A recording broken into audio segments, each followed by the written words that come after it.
যে ব্যক্তিটাকে মেরেছে উনি হচ্ছে আমাদের ভাড়াটিয়া। ও আজকে 20-25 বছর ধরে আমাদের এলাকায় আছে। আমাদের ভাড়াটিয়া 1 বছর ধরে। ও মোটামুটি ডেলি লেবার, ডেলি কাজ করে খায়। আর যে মেরেছে ও হচ্ছে আওয়ামী লীগ সন্ত্রাসী, আওয়ামী লীগের আমলে ওরা সন্ত্রাসী করতো, চাঁদাবাজি করতো। এই এয়ার মোহাম্মদ চেয়ারম্যান সড়কে যত রকমের চাঁদাবাজি, নারীবাজি, গাঁজা ব্যবসা সবগুলো ওরা নিয়ন্ত্রণ করে।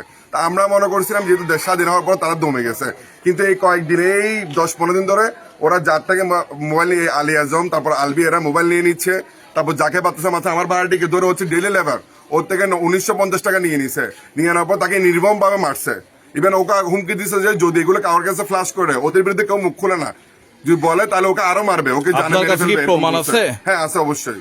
ওই আমি থানার ওসির সাথে কথা বলেছি এবং এসআইর সাথে কথা বলেছি, এবং আপনার এই যে আপনাদের যে বিষয়টা, এই মামলার এএসআই এর সাথে কথা বলেছি।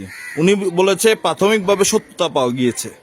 হ্যাঁ, ওরা স্বৈরাচার শাসক হাসিনার আমল থেকে এখানে এসব করে আসতেছে, কেউ ওদের বিরুদ্ধে মুখ খোলে না। এখন যেই মুখ খুলতে যায় ওরা ওদেরকে, কালকে আমাদের সাথে অনেক লোক ছিল এখানকার বাসিন্দা, ইচ্ছা মতো ওদেরকে ভয় লাগাইছে। তা আমি আপনাদের মাধ্যমে প্রশাসন, ছাত্র জনতার কাছে টিভির মাধ্যমে আমি এর সুষ্ঠু প্রতিকার দাবি করতেছি, প্রশাসনের দৃষ্টি আকর্ষণ করতেছি। শুরু থেকে ঘটনাটা বলুন। ওই দিকে আপনি জিডি করছেন চাঁদগাঁও থানায়? জি জি, আচ্ছা বলুন। ওইদিকে আমার জমিদার আবার গাছ আমাকে ফোন করে আনছে আমি বিক্রি করে দেওয়ার জন্য। জি, তে আমি লোকজন আইনা ওই গাছ বিক্রি করে দিছি। গাছ বিক্রি করছেন আপনি? জি, বিক্রি করে দেওয়ার পরে ওই গাছ আমি লেবার লইয়া কাটিয়া, মানে টাকার বিনিময়ে আমি সন্দেহ, হ্যাঁ, আপনি দিনমজুর? দিনমজুর। জি। আমি কাজ করে ভাত খাই, আমি ওইগুলা গাছ কাটিয়া যখন রাস্তায় আনছি, ওই আজম আর বাইবুত আলবি, মোহাম্মদ আলী আজম, যার নামে আপনি জিডি করছেন, জি, জি। এবং তার 2 ভাইপুত আলবি ও বিয়া অভি। জি জি, বলতে তারা পারেন। আয়া এনে বেরিয়ে দিছে। দেওয়ার পরে আমি আমার জমিদার আবারে জি। ফোন করে ওনাকে আমি আনছি। আনার পরে তারা কথাবার্তা হওয়ার পরে সমাধান হয়েছে। সমাধান হয়েছে? জি, সমাধান হওয়ার পরে আমারে কইছে যে তোরা গাছ নিয়ে যা। আচ্ছা, নিয়ে তা আমি গাছ নিয়ে গেছি ওই 20 তারিখ। হুম। তা কালকে হলো 21 তারিখ। আমি কর্ম কাজ করে আয়া গুছু টুছু করে আমি দোকানে গেছি, চা খাইছি। চা খাই যখন বাড়িতে, তখন তারা আমার আক্রমণ করছে। আপনাকে কিভাবে আপনাকে প্রথমে 2 জন ওই ইস্পানি মোড়ের থেকে ডাকলো বললেন না? জি জি, আমাকে আক্রমণ করছে। ওই চার দোকানে বসে থেকে ডাক দিছে। হ্যাঁ। তে আমি আইছি, আবার পরে কইতে কই পিছনে যাওয়া লাগবো। হ্যাঁ। আমি বলছি কেন? কমপ্রা গাছ আছে। আমি বলছি, আমি গাছ কিনতাম না। এরপরে আমার দূরে দূরে টানা আসলা করছে। এরপরেও আমি আয়া বসছি। আয়া পড়ার পরেও ওই আজমের 2 বাইশটা আমার দূরে পিছনে ওই পাহাড়ে জঙ্গলের মধ্যে নেয়া আতে হয়ে বাঁধছে। বান্ধে ওই আজমের বাইপুতে 2টা, আলী আজম আর আলী আজমের 2 ভাইপুত। জি। আমাকে খুব মাইদুর করছে। ওই আজম আমার এই ট্যাঙ্কের উপর উঠে আমার দেখারিয়া বাতিছে। আচ্ছা, আপনার পায়ে? হ্যাঁ, তার 2 বাইপুতে আমার গুছিয়েছে। জি। গুছানোর পরে আমার বড় যে টাকাগুলো আছে, পকেটে কত টাকা ছিল? 1980 টাকা। 1980 টাকা। হ্যাঁ, এই টাকাগুলো আমি তার দেয়া, আমি এর থেকে কষ্ট করে আছি। আয়া বাদে আমি গেছি মেডিকেল। গিয়ে আমি মেডিকেল থেকে আয়া আমি গেছি থানায়। মেডিকেলে গেছেন, তারপর থানায় গেছেন জিডি করার জন্য। মেডিকেলে যখন গেছেন, মেডিকেলের রিপোর্টও আছে, থানায় জিডি করছেন, থানায় জিডি রিপোর্ট আছে। আমার বাড়ির পিছনে গাছ আছে বুঝছেন, জি। কাঁঠাল গাছ। তো ওখানে সেনাবাহিনী লোকেরা বলছে যে মানে ওদিকে রাস্তা হবে, তো মানে ওদিকে আমাদেরকে সীমানা দিছে, এদূর পর্যন্ত ওরা নিয়ে ফেলছে, খালের পারে আর কি। আচ্ছা। তো এই গাছগুলো আমাদেরকে কেটে ফেলতে বলছে। আচ্ছা। বলছে আপনারা যদি কাটেন তাহলে আপনারা নিয়ে যেতে পারবেন, আর আমরা যদি কাটি তাহলে আমরা নিয়ে যাব। তো আমি ওনাদেরকে বলছি যে আমার থেকে লোক আছে, আমি আমার গাছ কাটাই নিয়ে যাব। জি।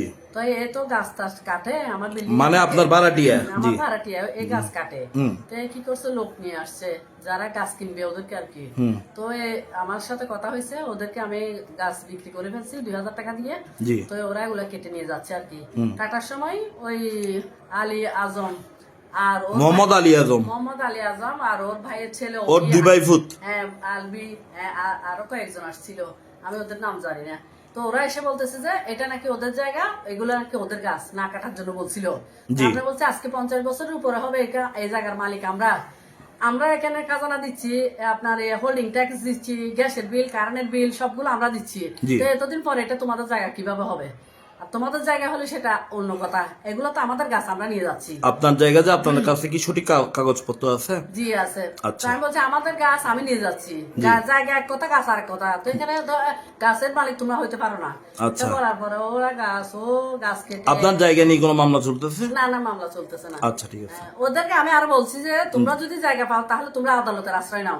আচ্ছা ঠিক আছে। হ্যাঁ ওরকম বলছি। তো এ কি করছে, ওই গাছ কেটে নিয়ে যাওয়ার সময় ওকে আবার বাধা দিছে।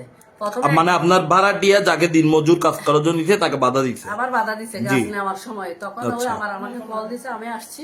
জি। আসার পর আবার ওদের সাথে কথা বললাম। জি। কথা বলার পরে ওরা বলছে যে আচ্ছা গাছ নিয়ে যাও। জি। নিয়ে যাইতে বলছে। একটু কথা কাটাকাটি হয়েছিল, হওয়ার পরে আবার ওকে আলী আজমিটা বলছে গাছ নিয়ে যাওয়ার জন্য। মানে আপনার ভাড়াটিয়া কে? হ্যাঁ হ্যাঁ আমার ভাড়াটিকে লতিফকে বলছে, আর ও আবার গাছ নিয়ে গেছে। এটা তো 20 তারিখের কথা। হ্যাঁ। এখন গত শনিবারে কি করছে, ওকে মানে 21 তারিখে ওকে নিয়ে মারধর করতেছে আবার সার দোকান থেকে নিয়ে ট্রেনে হিসড়ে নিয়ে। জি। আলী আজম 2 ভাই পুত অবি আর আলবি এরা নিয়ে ওকে মারধর করতেছে, মানে অতিরিক্ত মাসে এগুলা বলার বাইরে। এটা আমরা মেডিকেল রিপোর্টও দেখছি এবং তার জিডি রিপোর্টও আমরা দেখছি, জি। লেখা আছে। তো এভাবে ঠিক আছে। মারাত্মক এবং তার লাগে। অবস্থা দেখছি যে খুব দুর্বিষহ। ঠিক আছে, আপনার মূল্যবান বক্তব্য চট্টলা টিভিকে দেওয়ার জন্য ধন্যবাদ জানাচ্ছি। আসসালামু আলাইকুম। পাড়ার মধ্যেতে আমাদের এই পাড়াটাকে ওই ব্লকের কয়েকটা ছেলে মানে পাড়াটাকে অস্থির করে ফেলেছে, অস্থির। তো যাই হোক, আপনারা সাংবাদিকরা আপনারা দেখেন, কয়েকটা ছেলে আসলে আমাদের পাড়াটাকে অস্থির করে ফেলেছে। এই তারপরে এই বিষয়টার উপরে ভিত্তি করে আপনারা দেখেন কি রিপোর্ট করতে পারেন। ঠিক আছে স্যার, আসসালামু আলাইকুম। ওকে।